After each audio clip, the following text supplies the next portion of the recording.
Welcome. I'm back with another reading from the Bishop Robert Byrne. The title of the book is The Devil. This is the last part, the last segment.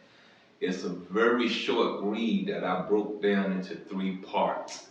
My reason for doing it is because of attention span and the use of data.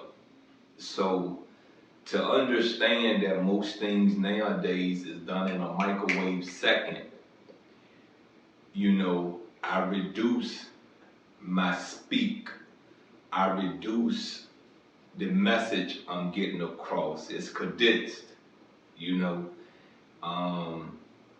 Another thing, people are now understanding whether you have unlimited data, it still slows down. If you're not really connected onto a Wi-Fi, it slows down. When you're out your home and you're out in the street and you're trying to do things via social media, there's a slow, movement with it. So, like I said, you know what I mean? I try to be mindful of the time I speak, but so far, this reading has been, I would say, like, I get it, I understand it, I,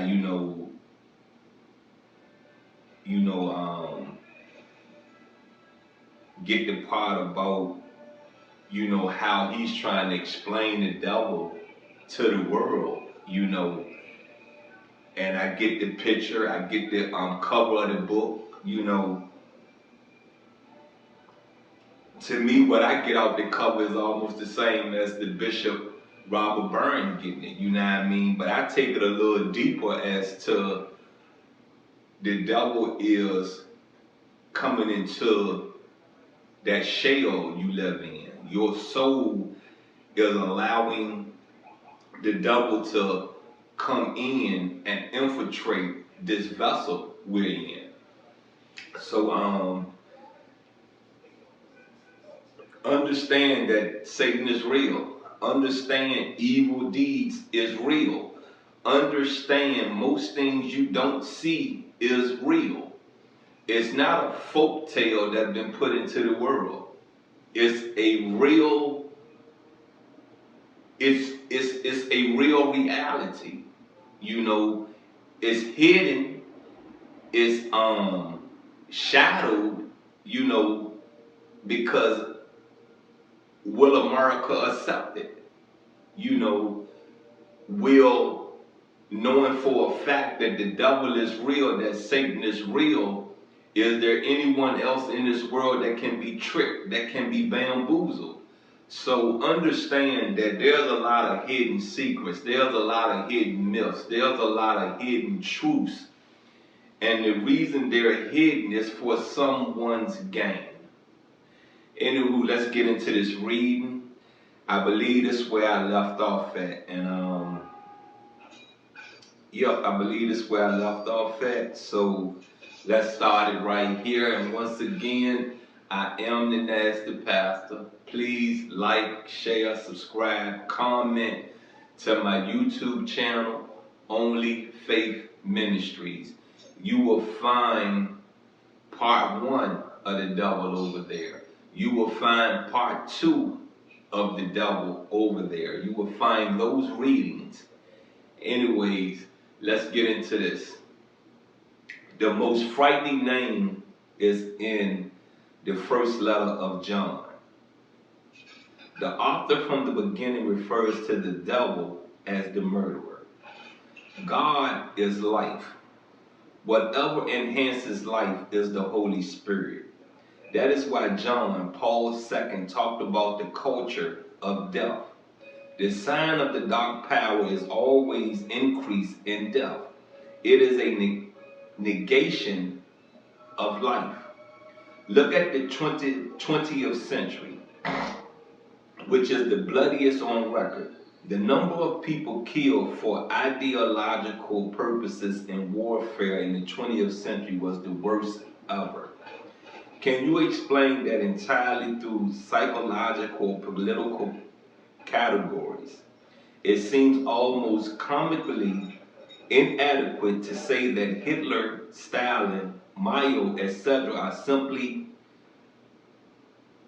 explicable politically or psychologically. There is something about the pervasiveness of violence and the destruction of life in the 20th century that has all the marks of the murderer from the beginning. Well, my insight about the 20th century is the takeover of evil. My insight of the 20th century is that all things that not going to be hidden anymore is going to show face. My insight about the 20th century is that a lot of people want to see Jesus. A lot of people want to see Satan walking in our streets rampant and free. You know, faith comes from belief. Faith comes from, how to put it, it's a source of strength, you know, and what I'm really trying to say is this right here. Faith is basically you believing in something, you're standing in something that really you have no visible evidence. You have some theories, you have some movements in your life that base your strength and your beliefs in faith. But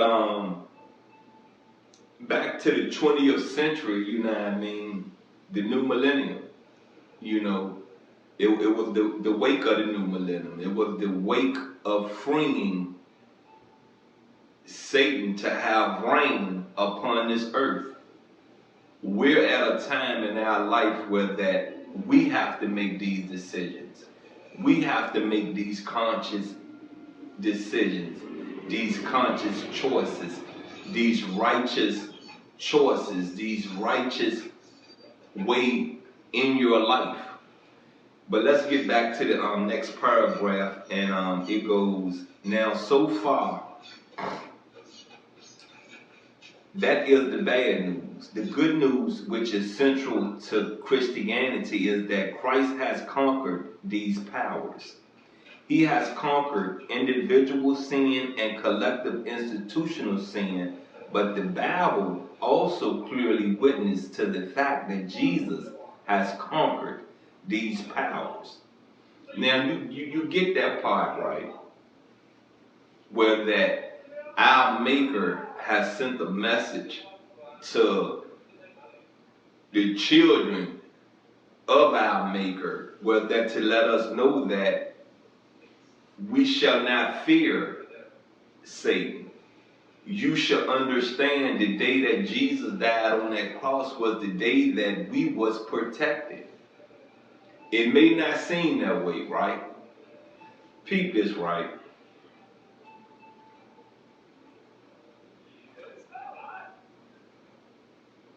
We get signs, we have intuition, we have trial and error in our life where that if we pay attention to it, you will never get me again with that. You get me with that. I'm conscious enough to know that that ain't gonna get me nowhere. So if we have been enlightened and we have been protected from Satan, why do you keep falling into Satan's cuffs? Why are you trying to sell your soul to someone that has no use for your soul but to go against your Maker? But to go against who made you, who believe in you, who have protected you. Peep this out, you know, Satan's strong, Because Satan will keep working on you and working on you and working on you until that day, until that minute, that hour, that final second that you feel all is lost and you feel hopeless. And your faith in whom you pray to is scattering. You know, put on your armor. Put it on. You know, put it on. Wear it boldly. Know that who made you. Know that whom you pray to will protect you through it all. But you have to listen. You have to be patient. You have to work good deeds. All right, this next chapter. What are the weapons that we have to stay with that military analogy? The mass, the Eucharist, confession, the sacraments, the saints.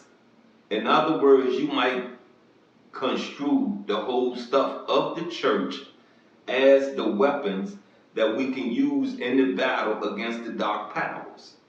As Catholics in droves are now staying away from all those weapons, one sad thing is that they should not be too surprised that the dark powers can begin to have an influence over them. Switch the analogy to a medical one, especially with confession in mind. Suppose you have a bad cut on your hand, a deep cut, which you never attend to. Before long, bacteria and germs will get in and the hand will become infected. If you ignore that, in time your whole body will become infected. I want to slow this right here because it's something I want to speak on. Because like, you know, from what I've read, it's saying that the Catholics has ignored the tools of war. You know, they no longer use them. They're taking a blind eye to Satan, to the devil in their worshiping, in their church. And if you really have followed me, if you really have went to these my full readings, you know what I'm saying, full really reading in Revelation, my full readings of the love and respect experience, my full readings of the teachings of Peter Hotep, you know, I explained to you that it goes down in these traditional churches, these buildings of worship. They have taken blind eyes to things they see, all because Jimmy Blow and Mary Jane put the biggest money in the pot, in the donation pot. You feel me? The day that the traditional church bowed down to the American dollar is when evil progressed within a righteous building. Peep this, you know what I mean? It said know the word, right? I ask you know the person that know the word. Know the person that speaketh the word. I ask of you that. Let's get back to this final reading.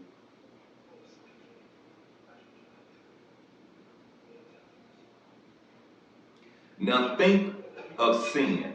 I don't mean trivial sin here, but that repeated, untreated, habitual sin that we can all fall into as a kind of an open wound in our spirit.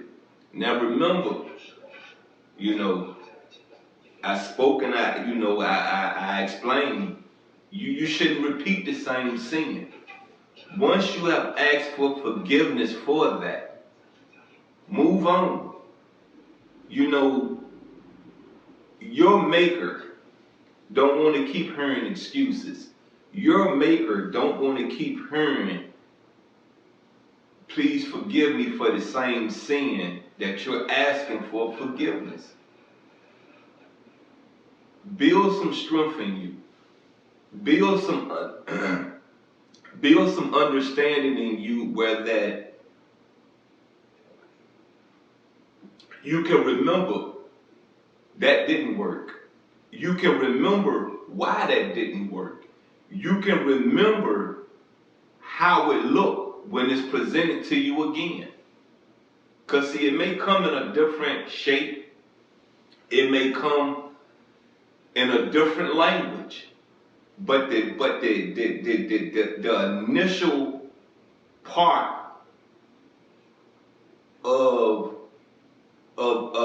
that how to put it, that persuasion, that mischief, you're gonna feel it because it's gonna seem like deja vu. It may have happened to you the first time in Southside, Richmond, Virginia. This time it's being done to you in East End, Churchill part of Richmond, Virginia. It ain't Jane and June doing it this time. It's Bobby and Jack doing it to you this time. That's what I mean about the presentation may be different. But there's something about it that's going to deja vu in your mind and say, you know something, this the same BS, but it's just coming to me different. Let's get back into this.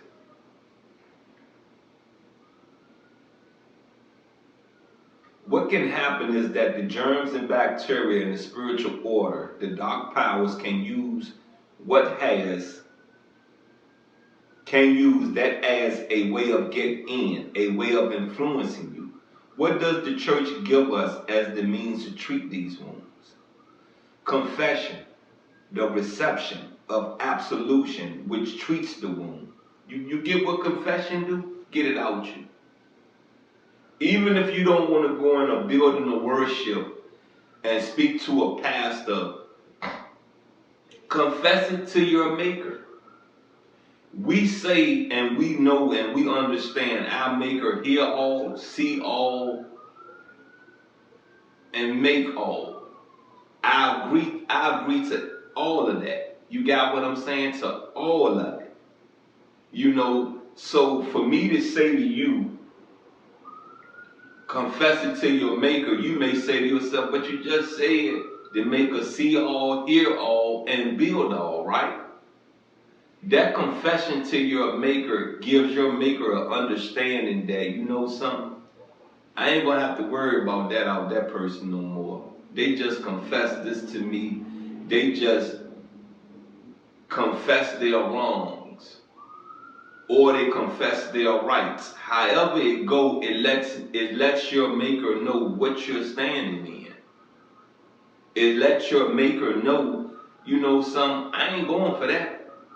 So if you have confessed your sins, you have confessed whatever your good deeds to your maker. You got what I'm saying? And if you'll confess your good deeds to your maker, you know, you checking your list off and you want your maker to know that was me. You might not saw me that day, but that was me. You got what I'm saying? And I know what I'm saying sound a little crazy because if we backstep a little bit, it says what? Our maker see all, hear all, and build all, right? Right? Alright.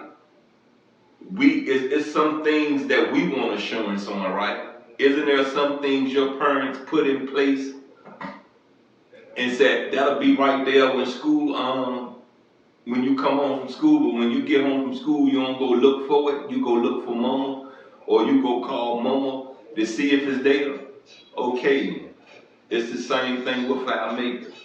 You got what I'm saying? As much as we want to believe in our maker 100%, there's still a doubt in our mind to ask a question.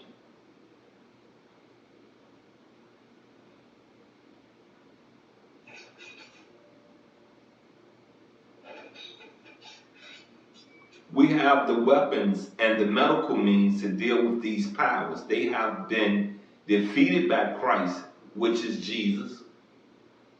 But we have to claim that victory. You got it? You have to claim that victory.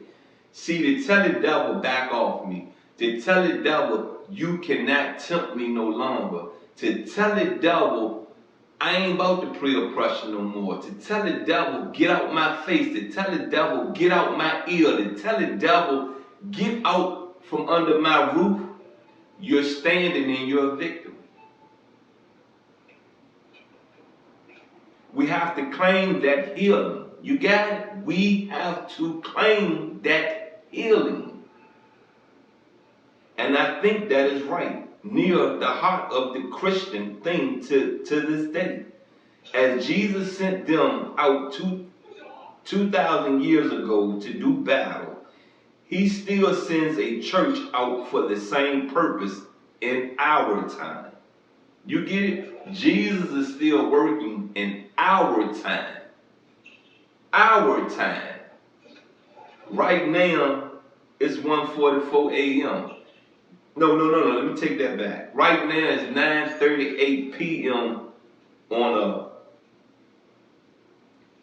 a Wednesday the 20th. Jesus is still working in our life right now. Jesus' army is still in these streets, in these buildings of worship, passing along the message, the righteous message from our Maker. Anywho, once again, I am the Nasty Pastor.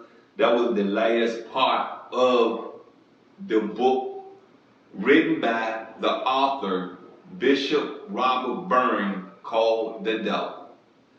Now, there's a lot more that could have been touched on, but I will say this is the heart of how to fight. This is your weapon if you choose it, to use it. Anywho, I am the Nasty Pastor. It's been fun. It's been enlightening. Look, hopefully your 2023 year been successful. Hopefully your plans in 2024 become successful. Hey, I love you. You got me. Enjoy yourself. Continue to fight. Continue to know that whom you pray to don't want you miserable. Whom you pray to did not design this world for you to be in bondage. Whom you pray to did not design this world for you to be a tool used to hurt people. You get me? You understand me? Look, once again, I'm going to say this to you. If I don't love you, if the Nasty Pastor don't love you, then ain't nobody going to love you. I'm out.